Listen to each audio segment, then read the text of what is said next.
जय बाबाजी. मी धनश्री कमदास मेदारे, रामनाथ सांचे तालुका इगतपुरी जिल्हा नाशिक. 2019 मध्ये बाबाजीने दिलेलं भागवताचं मी पारायण करत होती. आणि भागवतामध्ये दिलेलं होतं मौनम सर्वांत श्रेष्ठ साधने. असं दिलेलं असताना माझ्या मनाशी वाटायला लागलं की आपण जितकं मौनामध्ये राहू तितकं छान वाटतं माणसे. त्यामुळे मग मी मौन पकडायचा प्रयत्न केला. पण मी महिनाभर उपवास पण पकडले, महिनाभर मौन पण पकडलं. महिनाभरानंतर मला खूप अशी म्हणजे माझ्यामध्ये एक नवीन ऊर्जा निर्माण झाल्यासारखं मला वाटायला लागलं. मी पूर्ण 1 वर्ष 1 महिना 1 दिवस म्हणजे पूर्ण 12 महिने होऊन गेल्यानंतर मी मौन सोडलं. आणि मला आजूबाजूचे परिवारातले सर्वजण बोलायचे, नातेवाईक पण बोलायचे.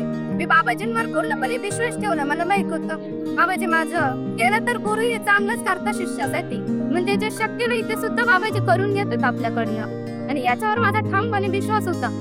जे देव करू नाही शकत ते संत करतात. आणि त्या संतांवर मी पूर्णपणे माझा विश्वास ठेवलेला होता. त्यामुळे मी पूर्ण 12 महिने झाल्यानंतर बाबाजींसमोर हनुमान जयंतीला अंजनेरी गडावरती माझं मौन सोडलं. आणि त्यावेळेला मी बाबाजींचा मोठ्या आवाजामध्ये जयघोष पण केला आणि बाबाजींची अनुभूती पण मला यायला लागली.